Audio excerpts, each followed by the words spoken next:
Hey everyone, welcome back to the channel. We're about to do a interview with my good friend Snitch Racer, and we're going to learn all about his Twitch channel, his YouTube channel, stuff he likes to stream, and everything else about him. So how are you doing, man? Heck yeah, I'm doing very well right now. I'm pretty buzzed. Pretty buzzed on the alcohol. Good, that's where we like to be. Yeah, this is tall boy number 4. What do you like to drink? What is this beer you got going on? Lowenbrau? Yeah, Lowenbrau.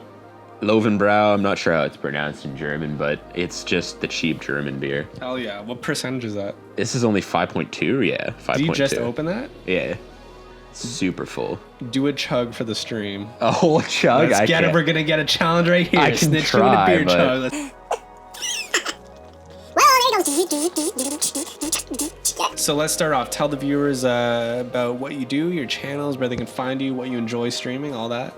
I mostly enjoy streaming classic games, honestly, because, like, I don't know, I'm just not about the modern games. What type of classic games do you these enjoy days? Most? Usually PS1 to PS2 era. I'm super focused on Twisted Metal because I have a huge passion for that. I genuinely like, to an extent, I like every Twisted Metal game that's been made. Like, some are better than others. And Which one's your favorite?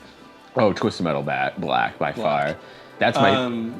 Do you remember showing me Twisted Metal Black as a kid in your basement? I remember you playing the cutscenes. I've done that to so many people. I feel like it was the preacher that scared the shit out of me. Yeah, probably. Is his name Brimstone? Yeah.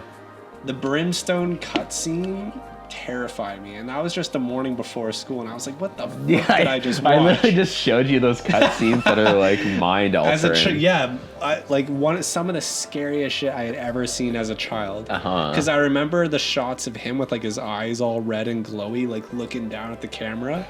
And I was like, the one Messiah. Jesus. Yeah, exactly. That shit's that even creeps me out as an adult. So as a kid, I can't even imagine. I mean, like, unironically, Sweet Tooth Twisted Metal Black made me afraid of clowns. So I've always thought clowns were fucking weirdos. Yeah, I fucking hate clowns.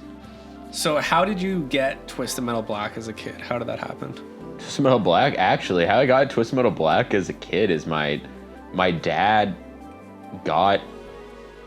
he literally got the game the day it released along with the PS2, like as soon as it released. So I played Twisted Metal Black. Twisted Metal Black is unironically the first game I ever played on the PS2. Crazy. Which is crazy to me, yeah. It released with the PS2. It was one of the release games. And I remember the graphics would have been insane to people back then. Holy shit. And what's crazy about Twisted Metal Black is it's one of only like 20 games on the entire PS2 to run on 60 FPS. Gran Turismo 4 being one of the only other ones. But you can really look at it. Like when I play that game on the PS3, it looks like a PS3 game, which is crazy. So you stream Twisted Metal a lot. You have a big fan base kind of going on with that. Yeah, classic games. You got Civilization going on. Used to be big into Flight Simulator. A little bit. That was really cool. I liked kind of like the geographical lessons that came with that. The last one I remember was you like explaining like fjords and stuff like that. Oh, yeah. Was that Iceland or? Norway. Norway, yeah. Norway, the king of the fjords. I wish I stopped playing that as much only because it's just a better experience on PC, so it's hard to stream it. I like GeoGuessr though. That's replaced it. Oh my god, yeah. Tell us about GeoGuessr. What is that for people who don't know? So what GeoGuessr is you literally like I'm sure most people know what Google Street View is. So essentially you get put on a random spot in Google Street View, and then you have to guess as best as you can where you are.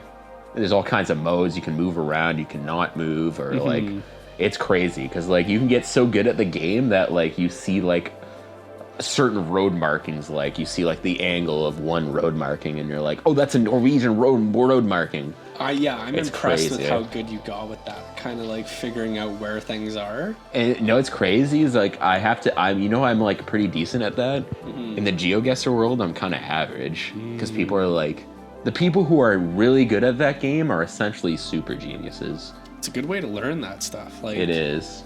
Like, you know, like one fun fact, like, you know how we have those orange and black pylons? Yep. That's unique to Ontario. Holy crap. That's actually something that if you see that, If you see that in GeoGuessr, you know you're in Ontario. Which blows my mind. I'm like, well, that's weird. I think those are some of the most fun streams. Yeah. I see you do. I love that in Twisted Metal. Yeah. And other classic games, like just anything, honestly. Any PS1, PS2 era game. Yeah, what have your I'll other try. favorite games been to stream? I really like Crash Bandicoot. That was fun as fuck. I'm glad you said that. I fucking love watching that. Again, The original Crash trilogy, I grew up with that. Watching you play it was like hilarious. I think I'll do it again too because the remake is on the Game Pass. Hell yeah. And I don't even like platformer games usually, but for some reason, Crash Bandicoot, like, I'd rather play that 100 times. There's just something about it. There's nothing else exactly like Crash. There's just such a good style to it. And the one thing about it is that, like, the graphics blow my mind. Like Crash Bandicoot 1 to 3 on the PS1. They were ahead of their time. They look like late age PS2 games to me, and it blows my mind. I get why people like them so much because they look so good. Like there's some games that came out the same year as Crash that look like ass. Yeah. Like, it's crazy to me. Or even PS2 launch titles that did not look as good. Exactly. Like, there's some PS2 launch titles that look like ass.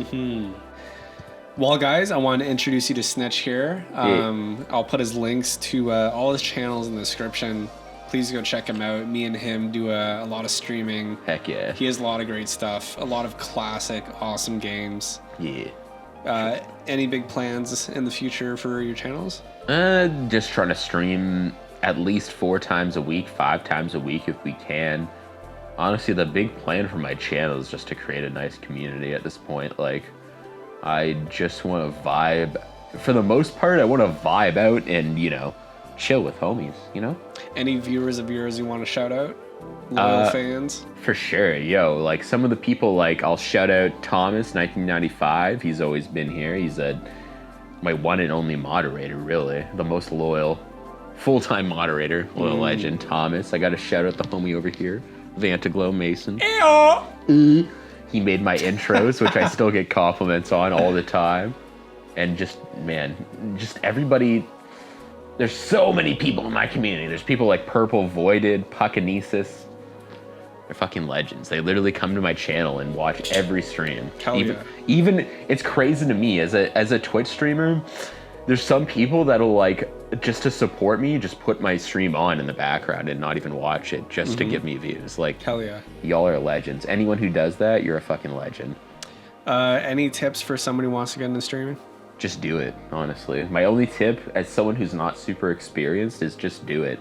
How do you build that community? Just keep streaming, honestly. One of the things that I had to learn about streaming is that for the most part, for the first, like, dozens and dozens of streams, you're likely to never get anyone watching, and you're just gonna have to accept that and try to, like, use those times of no one watching to try to figure out what you want to do, essentially. You know what I mean? Like, you can figure out your personality for your streams that way, and it's kind of a luxury in that way. Like, you just got to accept the fact that, my genuine advice is you got to accept the fact that everyone starts out by having no viewers. Even people like Vicarious Nick, for example, like, when I first started watching him, he had 10, 15 viewers max, and now he has 100 on average. Damn. Like, you just got to keep pushing it. Got to get you to the point where you're getting, like, donations and stuff like that. Exactly, too. yeah. Like, you just got to know that you got to start somewhere. That's about it. Be yourself. That's about it, really. Have fun. Honestly, with streaming, my closing message is just be yourself, legitimately. Like, that's something that people are looking for. Like, people's personalities sound super deep, but people's personalities are like a giant spectrum. You know what I mean? You think you're gonna be annoying to a lot of people, and in the end of the day, maybe you are, but maybe there's 30% of those people that fucking love you. So just be yourself. If they stick around, they must not think you're annoying, right? Exactly, so. Yeah. And I know that's actually one of the things that's the hardest about streaming is getting over the fact that you don't want to hate yourself. You know what I mean? Like, you don't want to... Getting over being super self-conscious about everything you do and just being yourself, that's probably the hardest part about streaming. And just be yourself. Wise words, people.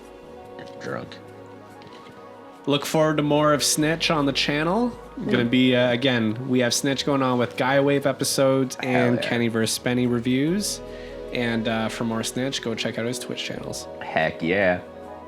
We'll see you guys on the next episode.